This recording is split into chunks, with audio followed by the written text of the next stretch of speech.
Hello and welcome. This is the last chapter of your first book, Globalization, and it's a very small chapter, not very big. So I'll take a minimum of two and maximum three videos to explain this chapter. This is part one of the chapter. So let's begin. First of all, the meaning of globalization, which is asked in the exam also. This definition is asked for 1 mark or for 2 marks in the exam. So, globalization, this much you can take down as the definition of globalization. It would be perfect. So, it refers to worldwide interconnectedness based on interdependence. Worldwide interconnectedness is the key word here. Fine. Now, globalization is a concept that you have done mainly in economics, and it's not a new thing for you all. You all have read about it, heard about it, and we are living in an age of globalization. So, around you, if you see, you can see so many things, you can detect so many things that can be given as the example of globalization. Okay, so it refers to worldwide interconnectedness. We feel connected. तो जो connectedness है, not only amongst countries, level people के level पे, from person to person, जो दुनिया के लोग एक दूसरे से कनेक्टेड फील कर रहे हैं. एक बहुत ही कंटेम्प्रेरी एग्जांपल है, जैसे कि इस समय आप लोगों ने सुना होगा कि अमेरिका में मूवमेंट्स हो रहे हैं for the rights of the blacks, Floyd की डेथ के बाद. ठीक है, तो अब वो जो मूवमेंट अमेरिका में हो रहा है वो धीरे धीरे दूसरे कंट्रीज में भी स्प्रेड हो रहे हैं. और वो भी यूरोप के बहुत से लोग हैं जो उसके सपोर्ट में मूवमेंट कर रहे हैं. और बहुत से लोग इंडिया में भी, जब आप उस तरह की पोस्ट देखते हैं तो उस पर आप अपना सपोर्ट का वो लगा देते हैं कि वी सपोर्ट दिस मूवमेंट. तो इस तरह की जो चीज़ें हैं, why this is happening, because we feel connected. Okay, तो जो ये कनेक्टेडनेस है, जो कॉन्सेप्ट है, जिसको हिंदी में वसुधैव कुटुंबकम कहा जाता है, हमारी जो इंडियन कल्चर है, in that culture it is very old. So we call it Vasudhaiv Kutumbakam. What is the meaning of Vasudhaiv Kutumbakam? Vasudha means Prithvi, Dharti, Earth. Okay, and Kutumb means family. So this earth is a big family. The entire earth is a big family, and this interconnectedness is based on interdependence, because there are many things for which we are dependent on different people, on different things. Fine, we can not fulfil all our needs on our own. तो ये interdependence जो है, ये कारण है interconnectedness का, globalisation का. ठीक है. Now it's a multi dimensional concept. It has political, economic and cultural, all the dimensions we will see अभी in the chapter how. And it's the process of exchange of ideas, capital, commodities and people. ये लिखना मत भूलिएगा. Okay, तो अगर आप इस definition को शॉर्ट करना चाहते हैं तो ये एक लाइन बीच में मल्टी डायमेंशनल कॉन्सेप्ट भले ही आप कट कर दीजिए, but the first line and the last line of the definition is very important. It's a world wide interconnectedness based on interdependence, and it is the process of exchange of ideas, capital, commodities and people. ठीक है, तो ideas travel करते हैं from one part of the world to other. वो कैसे travel कर रहे हैं आप लोगों से अच्छा कोई नहीं जानता है. कैपिटल ट्रैवल हो रहा है, ऑनलाइन ट्रांसफर्स पैसे का एक क्लिक पे हो जा रहा है. ठीक है. कमोडिटीज ट्रांसफर हो रही हैं, जो ट्रेड है between the Nations has increased a lot. Okay, और पीपल यहाँ पे सर्विसेज के थ्रू ट्रांसफ़र होते हैं. जैसे कि आप जैसे बहुत से लोग हैं जो कॉल सेंटर्स में काम कर रहे हैं, तो वो क्या है, वो अपनी सर्विसेज दे रहे हैं. फाइन. बहुत से लोग हैं जो हमारे यहाँ से दूसरे देशों में जाते हैं, पढ़ने के लिए जाते हैं, जॉब करने के लिए जाते हैं, रिसर्च के लिए जाते हैं, टूरिज्म के लिए जाते हैं. So this way it the world gets connected. Fine. So it's a transfer of, it's exchange of ideas, capital, commodities and people. Now the impact of globalization is uneven. See, what happens that the same thing may have a different impact in the Western countries and a different impact in our country.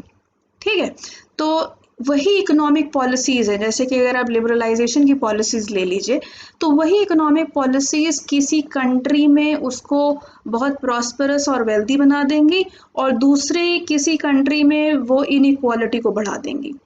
ठीक है, तो एक चीज का impact हर जगह पे किस तरह से होता है ये डिपेंड करता है वहाँ के लोगों के ऊपर, वहाँ की पॉलिसीज के ऊपर, वहाँ के एटमॉस्फेयर के ऊपर, वहाँ पे लोग उसको किस तरह से अडेप्ट करते हैं उसके ऊपर डिपेंड करता है। Okay, so it affects some societies more than the other and some parts of the society is more than the other. And then the last thing that is, बहुत से लोग ये कहते हैं कि ग्लोबलाइजेशन ग्लोबलाइजेशन अब ग्लोबलाइजेशन हो गया है। ऐसा नहीं है कि अब ग्लोबलाइजेशन हो गया, ग्लोबलाइजेशन हमेशा से था, इंटरकनेक्टेडनेस हमेशा से थी। The only thing is that with time it has increased in the amount also and in the speed also, it has become much more and much faster, I would say like that। ठीक है, तो globalization is not a new phenomena, it was there always in the history, in all times ये internet connectedness हमेशा से रही है, लेकिन हाँ अब के समय में ये बहुत तेजी से बहुत ज़्यादा बढ़ गई है। ठीक है, तो कॉजेज ऑफ ग्लोबलाइजेशन देखते हैं। सो आपको मैंने बताया कि historically globalization had always been there. Okay, the only thing that makes the globalization of present unique, इस समय का ग्लोबलाइजेशन यूनिक इसलिए हो जाता है because it is faster. Okay, तो यहाँ पे क्या मैटर करती है, स्पीड।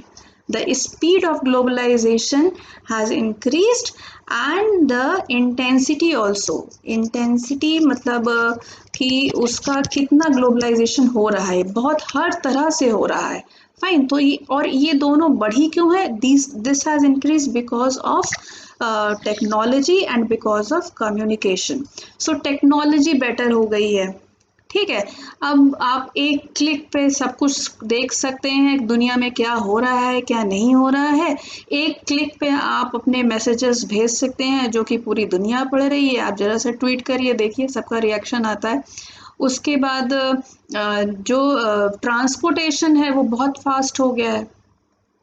फाइन, पहले एयर ट्रैवल जो था वो बहुत महंगा था, अब एयर ट्रैवल बहुत सस्ता होता जा रहा है, तो उसकी वजह से जो लोगों का मूवमेंट है वो फास्टर भी हो गया है और ज़्यादा भी हो गया है। And why all this is happening, this is happening, इसके रूट में कॉज क्या है, this is happening because of interdependence. We are becoming more and more interdependent.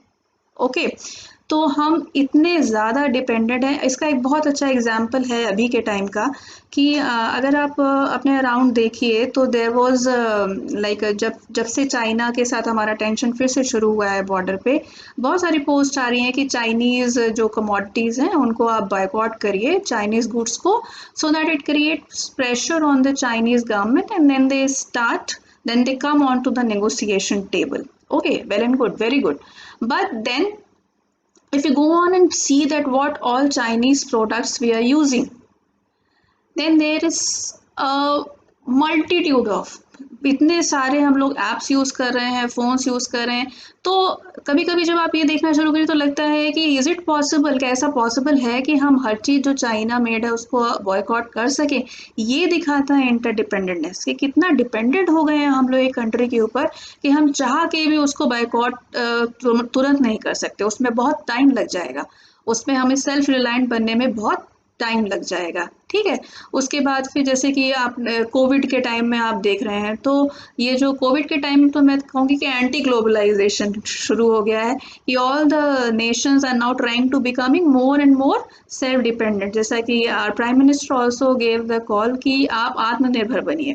ठीक है, तो आत्मनिर्भर का क्या, आप अपनी इंडस्ट्रीज को बूस्ट करिए, अपनी चीज़ें जो मेड इन इंडिया है, मेक इन इंडिया है, उसको बूस्ट करिए। तो ये सब क्या है, ये एक लेवल पे आने के बाद एक पीछे जाने वाली बात है, लेकिन उसमें भी जो मुश्किल है वो क्या है, मुश्किल इसीलिए है कि you can not fulfil all your needs by yourself, you are in some way interdependent. तो ये इंटरडिपेंडेंस को आप एकदम से ख़त्म नहीं कर सकते हैं, हो ही नहीं सकता है। तो इसके लिए जो ग्लोबलाइजेशन है, क्योंकि इंटरडिपेंडेंटनेस बढ़ी इसलिए ग्लोबलाइजेशन भी बढ़ी। Now, these are the three major factors, the causes of globalization. Now, if you see these causes somewhere where it is manifested, the speed of these flows has increased. कौन से flows? Ideas, capital, commodity, and people. Don't forget these four flows: ideas, capital, commodity, and people.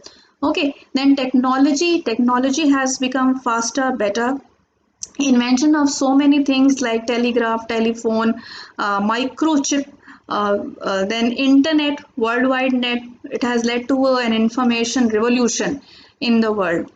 ठीक है, आप लोग जो चीज़ें एक click पे देख लेते हैं, we in our times use to spend hours in the library to search about all those things. Okay, then high speed transporting system that I told you right now. Print technology through which the ideas get spread. Mass media है जो electronic media है, stock market exchanges capital transfer के लिए, money market, modern education, professional degrees such as MBA, BA, BTech, MCA, medical degrees. So all these things had led, these are the causes of globalization. आप एक जगह से दूसरी जगह जाते क्यों हैं? आप क्यों वो? Because this is your basic needs, and these things they facilitate your basic needs. They facilitate globalization. Because of this, globalization has been possible. So these are the causes. अब चैप्टर में जो बचता है वो है consequences, and consequences become the major question of this chapter.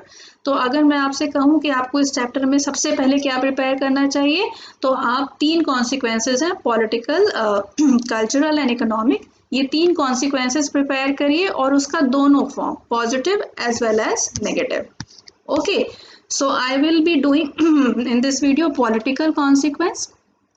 Political consequence मतलब कि how globalization has affected politics. Okay, so first we see the negative consequence. So negative political consequence of globalization has that it has resulted in the erosion of states' capacity.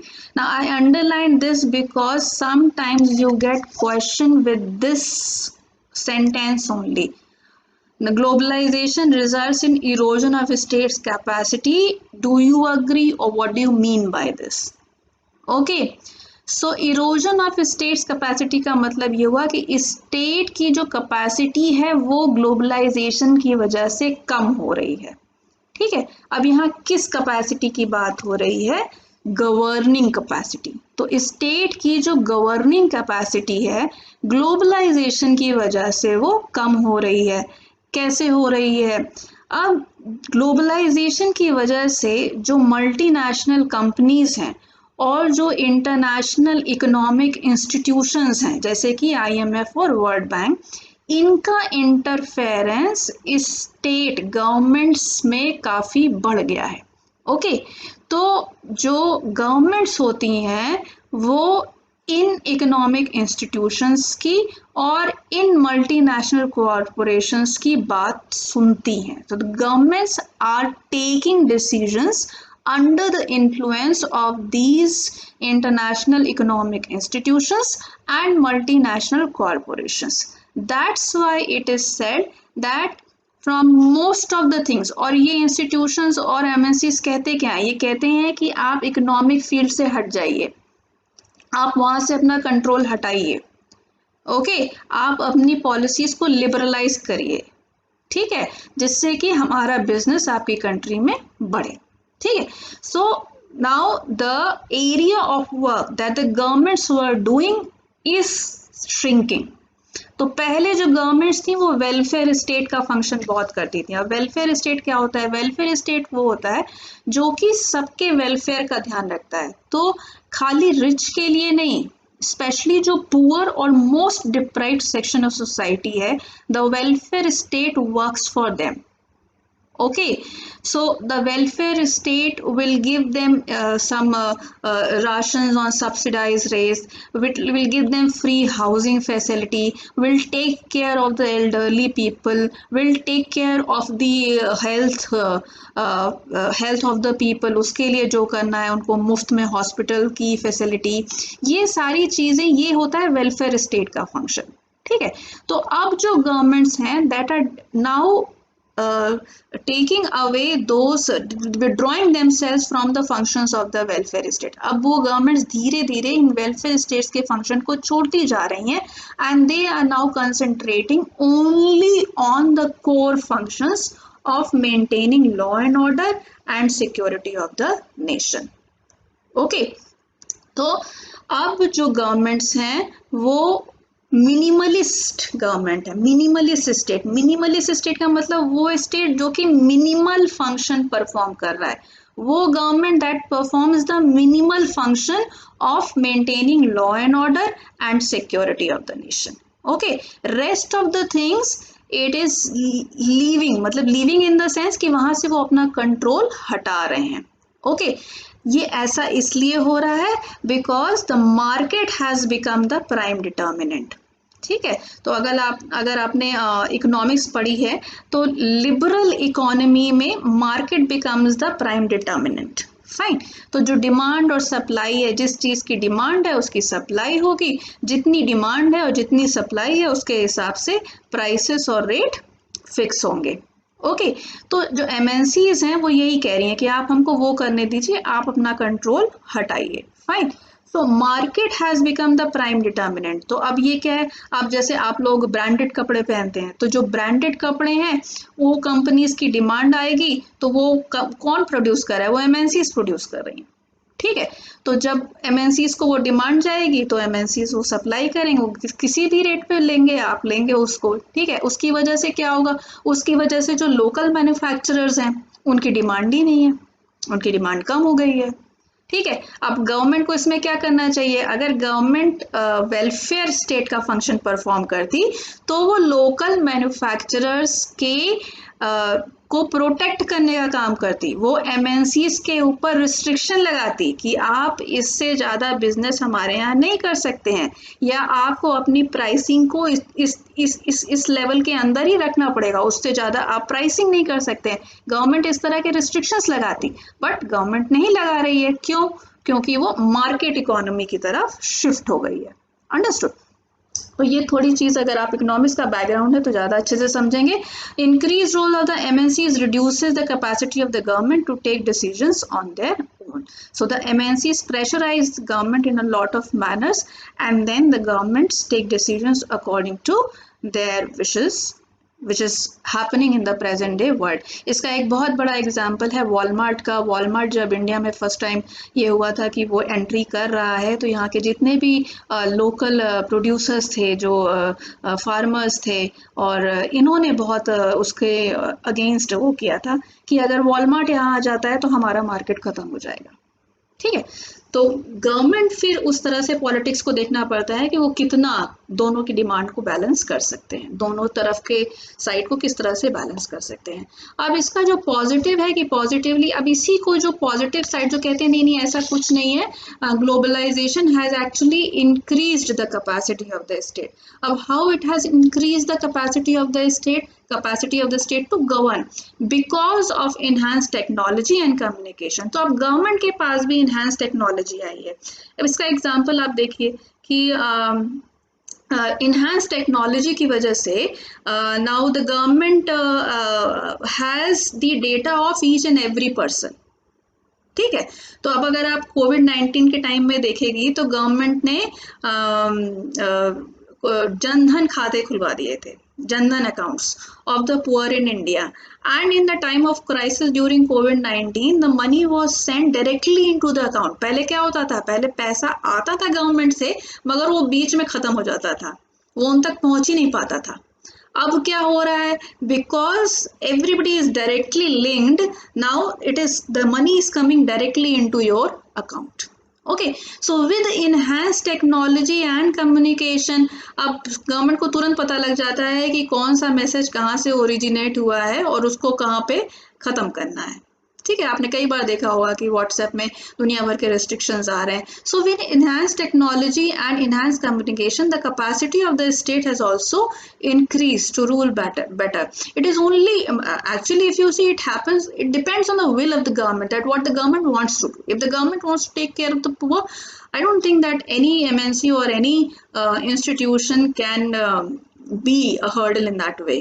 ठीक है, तो state जो है वो कह रहे हैं कि because of globalization it has become more powerful and than before and as a result of globalization. इसमें एक साइड और भी है कि ये जो इंक्रीज्ड इन्हांस टेक्नोलॉजी है और कम्युनिकेशन है, ये हमें मिलता कहाँ से? कभी कभी ये हमारे यहाँ पे जो साइंटिस्ट हैं वो ईजाद कर देते हैं, मोस्ट ऑफ द टाइम ये होता है कि ये टेक्नोलॉजी हम बाहर से ले लेते हैं, ठीक है। और वो बाहर से लेना, इसी को तो ग्लोबलाइजेशन कहते हैं, कि आपको वर्ल्ड में जो भी टेक्नोलॉजी कहीं पे भी यूज हो रही है जो कि बेटर है, वो हमने वहां से लिया, ठीक है।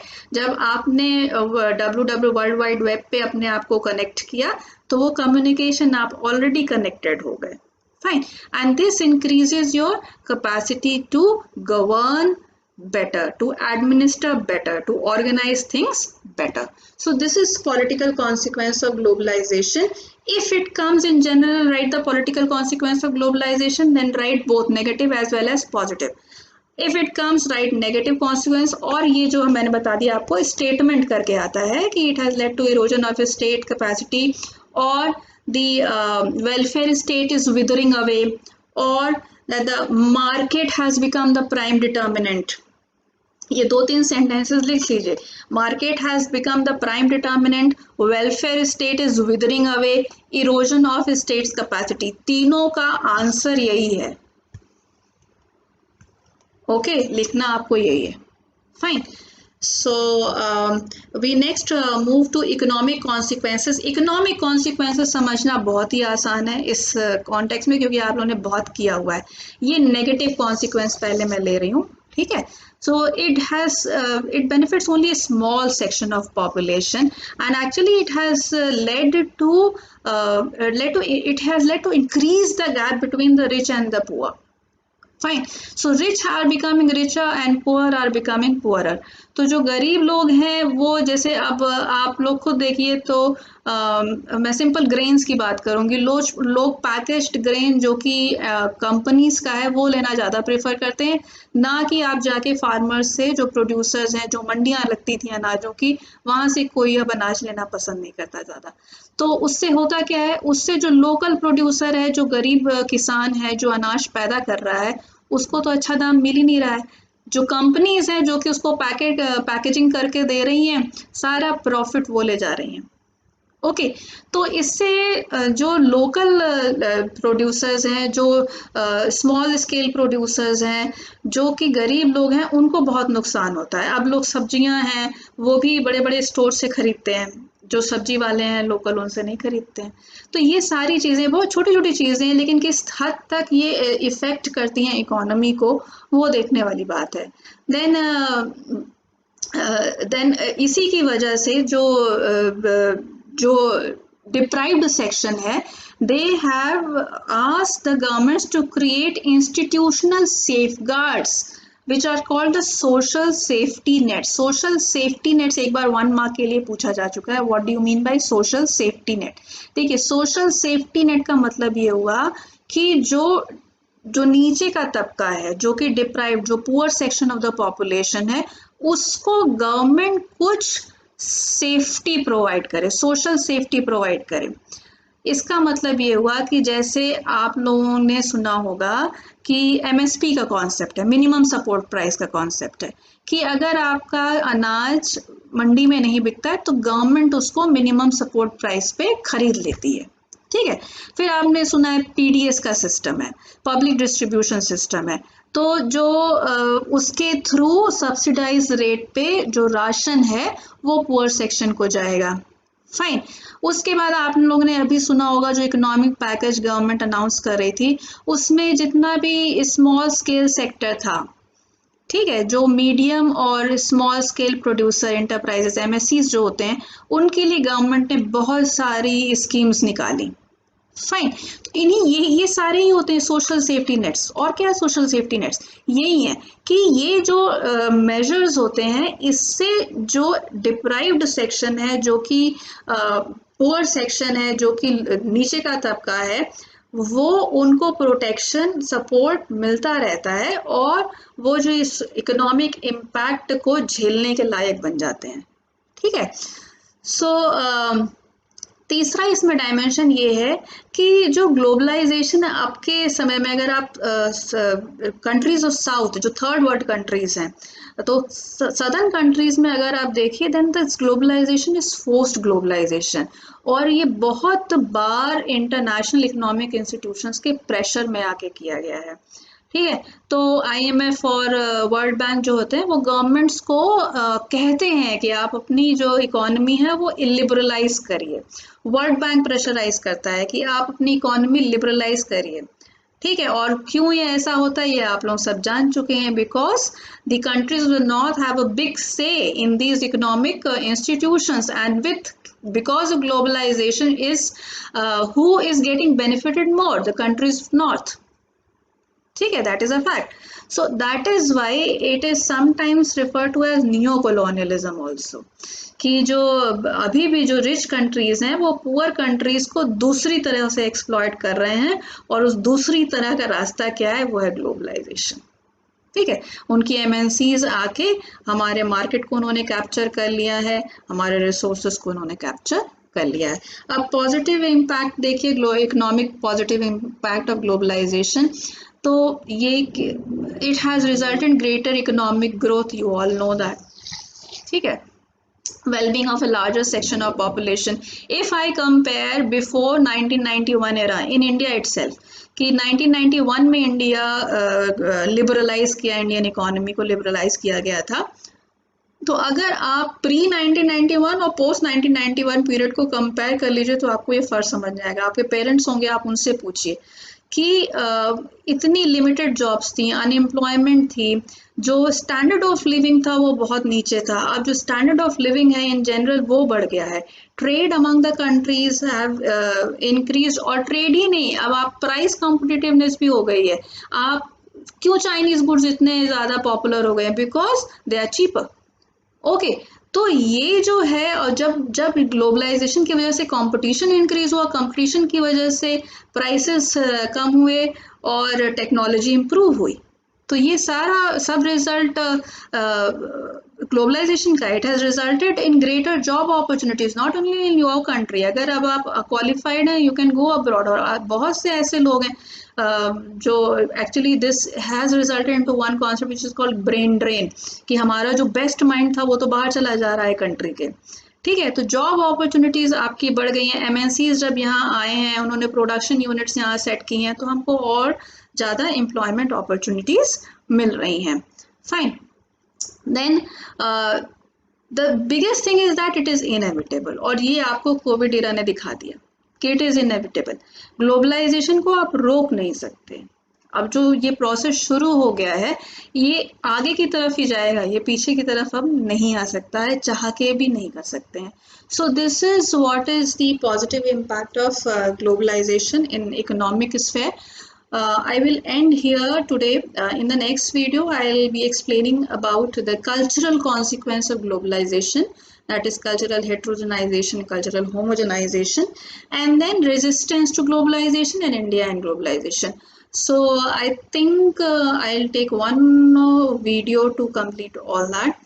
So just keep reading about these things, keep watching the videos, keep giving me your comments and feedbacks. I'm getting lovely comments. Thank you for all of them. It inspires me to do better. Thank you. Bye bye.